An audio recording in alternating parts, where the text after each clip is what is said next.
So when you're shooting, the notion or coaching cue to get your hands out, it's not that it's wrong. I think it's significantly overrated compared to the motion at the hips. Now, I often talk about the hips a lot, and they are everywhere in every single shot. Every single great player, every single great shooter uses their hips when they shoot. There's no question about that. In fact, they probably use it more than the hands. Let's say every bad shooter often gets their hands out a little bit too far, uses more of the bottom hand instead of the top hand. But every great shooter has a whip. That's why I reference Elias Pettersson so much. But here's something that does incorporate the hands. This is the nuance of it all. When they use their hands, it gets them into this position right here. So if we had to take off our gloves, there's a little kink at the wrists. It looks exactly like this. We'll zoom in on that in post. But basically, what this allows for is to get a stretch across here and a stretch across here on the wrists. When they're shooting, it goes exactly like that if you pay attention to the wrists and the hands only. But this doesn't mean that it's out. It just means that it's kinked. This is different from right here, which is why a follow through like this, or like that, or like this, is significantly different from that. None of the top players go like this.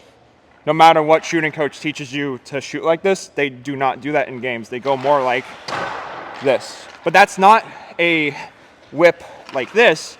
You notice how that looks different versus something like this?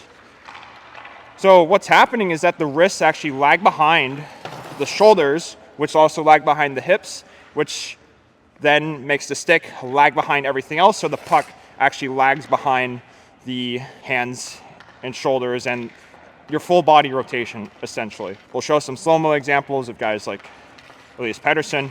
It's the same exact thing, which is also why when they go like this, they will still get a ton of stick flex. But it's not because they're going like that. It's because they're going like all of that. It's hands kink, hip drops, shoulders rotate, stick whips around. All of that in order right there. This is very hard to see in fast motion because this is literally as what other people would call a quick release. So it makes sense that people are so confused on this concept, but and say that it's mostly just used with the hands. There's other factors that play in. If it was just the hands, why would their knee drop? Why would their hips tilt like this? Why would their leg kick back kind of either like that or out wide?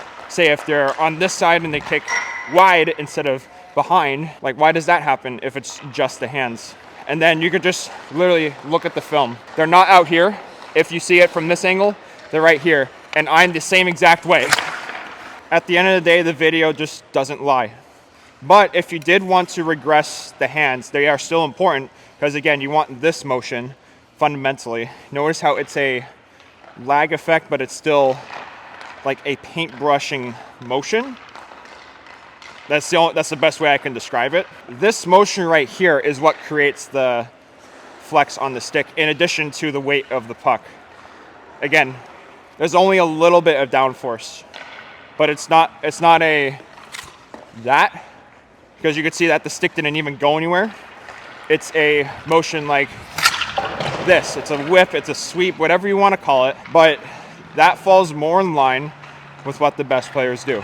I came to this conclusion after going through the Train 2.0 courses and then even comparing my footage side by side, and I've done this for years to this point. I've done this for 5 years. I used to shoot like that, like exclusively hands and all that, and it was very like bottom hand dominant. That was an exaggeration, I didn't shoot like that, but it was very bottom hand dominant. Now it's actually more like how the best players shoot, which is more of rotation, using the hips a lot more, not worrying about what the hands are doing, even though they do stuff. But really the only thing that they do is this. Now a drill that you could try out to get this type of position with the wrists or with the hands, it's actually more the wrist, but I'm not gonna make silly arguments like that. To get into this position, you could try differentiating or contrasting a motion like this. And it doesn't matter if your feet move the way that I have them moving right here. Doesn't matter if your shoulders move the way that they are right here. Just as long as you're keeping the wrists really tight on the stick. Because if you try to do that, that also is not a great shot. But then try this. Let the stick lag behind, relax the wrist, move it side to side, just like a paintbrush. Notice that it's the same exact motion as this, but now the wrists are free to move about. You want a little bit of grip, but you're not holding onto the stick very tight. Everything's lagging behind. That way, when you are ready to shoot, it's a much better, much more controlled shot and a much harder shot. So I'm gonna go into the driveway now, and we're gonna take a closer look at this, because this is actually one of the better drills to practice at home. Now, before we dive further into how the hands play into your shot, I want to tell you guys about my school group, the Hockey X Standards School. This is also the reason I make content and do what I do with my coaching, and just everything from breaking down the best players and making it accessible to everyone. Like, everything that I've done over the past 5 years is an effort to understand what the best players were doing so that I can adapt it for myself, because I didn't have this knowledge, and this is the knowledge that I wish I had when I was 12 years old.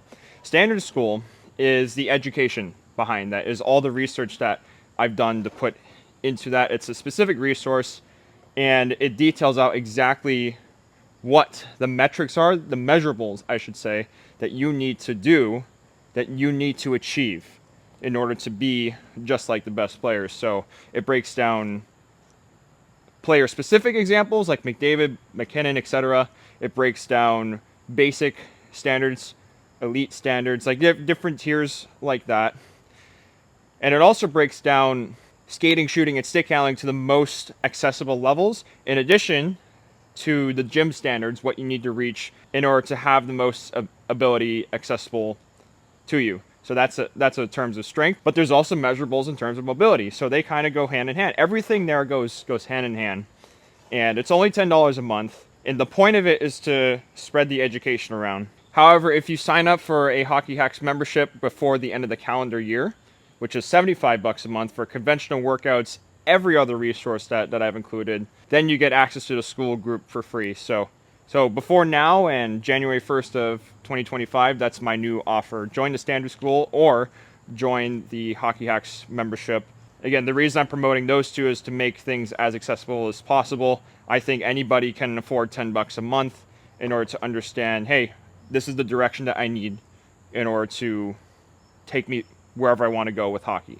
And I know if I was a broke college student, I could only muster up $10 a month, and I also wanted to play and master hockey to the best of my abilities, that's exactly the resource that I would do. So make sure you go check that out. Okay, so we were just going over the contrast on ice between this motion where I'm keeping the wrists tight, but I'm still rotating, and then you're doing this, which is more like a flowy paintbrushing motion where you could think of it as the elbows or the upper body are separated. I don't like that term because biomechanics suggests that they are still working in tandem. They are working together. Think of it as opposing. So they're still doing, it's not that they're separate. The rhythm, because the rhythm of the two still go together as you locomote or as you move. So that's why it's not a separation. It's they're still working together. Separating, when you say separate, it implies that they do not go together. But when you say opposing, it kind of, maybe that's not the best word for it also, but I like to think of it as like, hey, they still work together in this little machine that you have here as your human body. So yes, you can definitely still work on it right here. And if I were to contrast, okay, I'm going to rotate still but keep my hands very tight as I try to shoot, that's not as good of a shot or as smooth of a shot, or also what doesn't match up to the video as something like this where it flows. And what I also want to point out is the processes that happens once again. Even if you're standing narrow, just like this, it's the same thing where the hips twist the shoulders twist, the stick lags behind the wrists and the elbows. That gets the wrist into this position as you turn and fire towards your target. So that's everything in a process that would look much faster, obviously, if you're taking a standard shot, but that's all the steps that go together. You want hips with internal rotation off of the front foot. You can let go of the back foot if you're doing this type of shot, but the hips rotate first, then the shoulders come after, then the elbows come after, then the wrists come after, then the stick follows through. And that is why you can get stick flex on something like this, even though you can do it like this, but you see, like, this doesn't translate the same as something like this, where like I can do that second one all day, but then this first one takes a massive amount of effort, and the amount of effort put in versus the amount of force put out is not really efficient, not really biomechanically sound. It's not mechanically advantageous to do that. That's a really simple one you can do, and you can do it off of any foot that you want. You can do it off of all four edges, as I've discussed in the shooting standards video. There's no problem with that. So like, this was blade side inside edge. You can also do the same thing off of this one. Same rotation differences, right? Like you're falling off to the knob side outside edge in this case. Then you can also have it right here, differentiating. That's really blocky, everything's going together. Whereas this one, everything's flowing separately. I get that top hand stretch across to the other side as I pull across, and even if I'm on this side too, it's the same exact thing, same exact differentiator. Now, what originally inspired me to look at the hands was I actually started to shoot left-handed, and this is going to be its own separate video at one point. As you can see, I'm naturally a righty, and then if I were to shoot off of the left side, it's like, you know, not as smooth. I'm on about, yeah, that still takes quite a lot of effort compared to the other side. I'm on about day 15, 16, roughly speaking, of shooting every day, like 100 pucks the wrong way until I get good at it. When I was originally starting, I noticed my hands were very tight, but I was still getting rotation in. And when I look back at my film, I realized that the first shots that I were taking when I was left-handed was always stuck right here. And I wasn't able to get this across quite yet. But even when I was, it would still look kind of like this. So what I realized had to happen was there has to be, and even when I was comparing to my right side, is that there has to be some type of flow. There has to be some type of flow.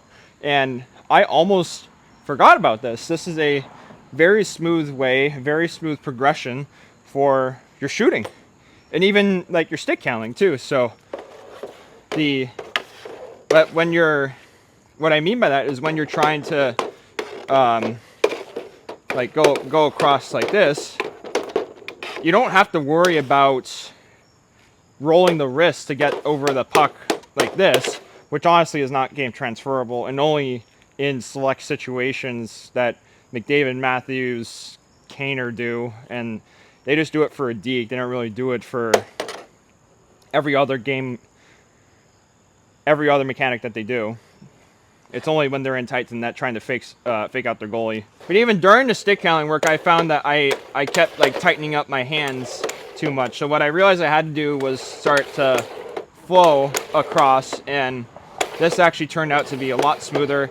And I was finally able to integrate my footwork into the mix, because right now all I'm doing with the hands is just flowing them across. My hips are actually guiding it. That's not a push with the top end. That's not a pull with the top end. That's not a, I'm just tapping the puck and rolling the top hand a little bit more than I usually would. It'd probably be more like this if I were skating on ice, or even like this, or even like this.